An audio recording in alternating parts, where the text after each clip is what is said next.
Um, hey out there. I figured it's time to hear another opinion piece since I came across some new pictures of the Transformers toys. This one's about the female Transformers. Remember last year we finally started getting a whole bunch of female Transformers at once? But the problem is, with the exception of Windshear, who's an unaligned minicon, they're all Autobots. So, I was kind of wondering how come they're not giving us any toys of the female Decepticons, because, historically in the fiction, there have always been more female Decepticons than Autobots, mostly because RC kept getting reused over and over again, but I digress.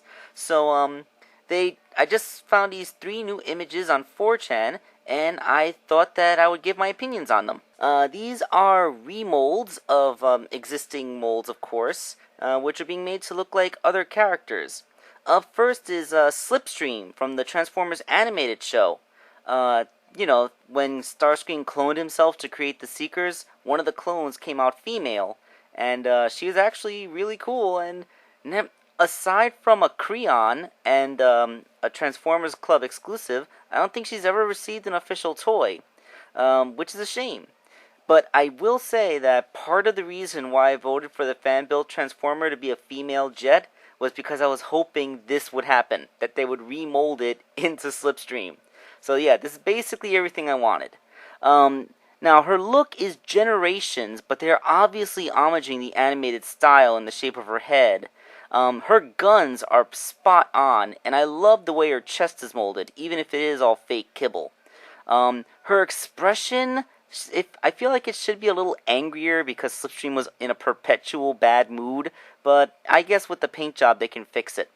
The only thing is, I think they should have also remolded her wings, because the VTOLs don't really suit Slipstream. And besides, in the animated cartoon, she was one of those jets with a forward-swept wing design. It would have been cool if they could have done that. I mean, it's not like the wings are any crucial part of her transformation. They could easily have remolded those.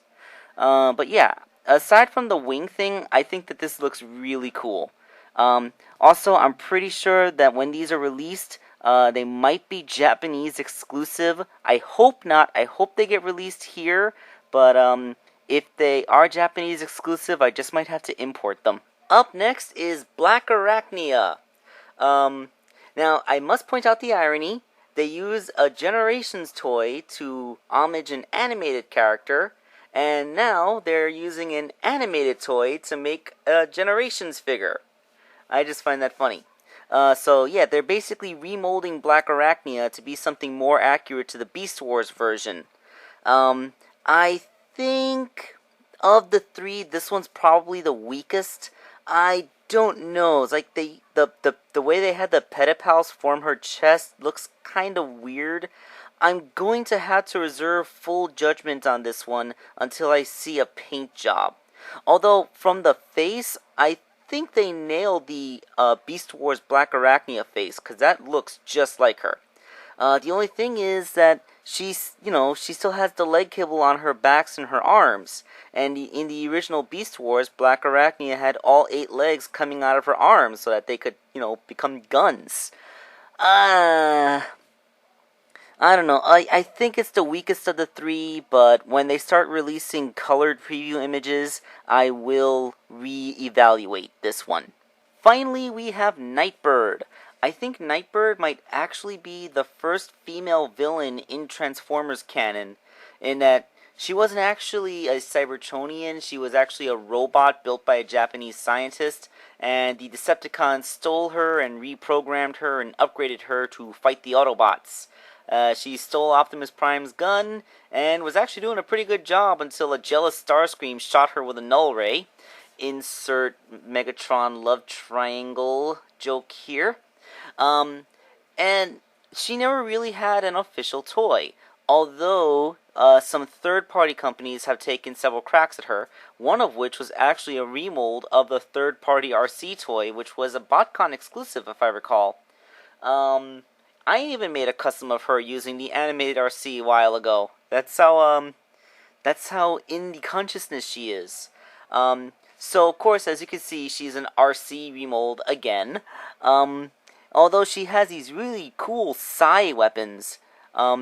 it would be cool if they could mount onto her forearm clips the same way that they did in the cartoon, which I think would be very easy to do since the actual RC can store her swords there.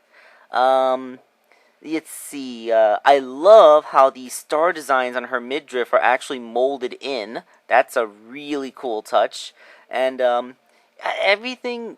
I mean, it's just a new head, chest, and weapons, and it looks like the biceps, but this looks fantastic. I absolutely love that head mold. It is so freaking spot on. It's unbelievable.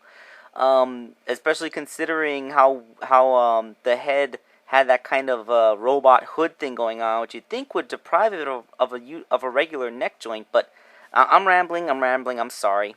So yeah. Between this one and Slipstream, they are really cool. Like I don't even need to see this one painted to know that it's going to look awesome. Mostly because in the original cartoon, Nightbird was gray. So, aside from some purple highlights, that's pretty much the color that she's supposed to be right here in the preview image. But, yes, she really looks fantastic. I would definitely pay to import her, even if she was never released in America. So, yeah, that's my opinion on these 3 upcoming Decepticon remolds. Hopefully, this will open the gates to get a even wider variety of characters, because I tend to notice that the Decepticon toys are slow to release. I guess it's because kids always want to pretend they're the good guys and nobody wants to be the Decepticons, but you still need Decepticons. I mean, in the new Robots in Disguise cartoon, we already have toys of Grimlock, Bumblebee, the Strong Arm. We got Sideswipe. They even came out with Drift and Jazz and Optimus. And how many deluxe class, warrior class Decepticons have they made? They made 1. We only have 1 Decepticon for the Robots in Disguise toy line. Like, I don't know why they don't make too many toys of the Decepticons, especially because in RID, the Decepticons have the most interesting designs. One of them is even a combiner.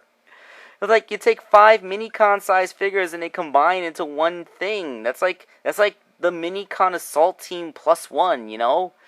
+2 technically, because the Minicon Assault Team has 3 members. But come on, Hasbro! We need more Decepticons. And if these are Takara exclusives, that would kind of suck, but I'm an adult. I can collect them if I want, but I would really like it if they showed up on American shores. Okay, so, yeah, we need more Decepticons.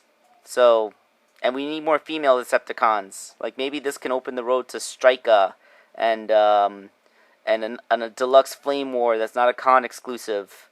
You know, that kind of thing. Alright, this is Wake Angel 2001, ending my ramble.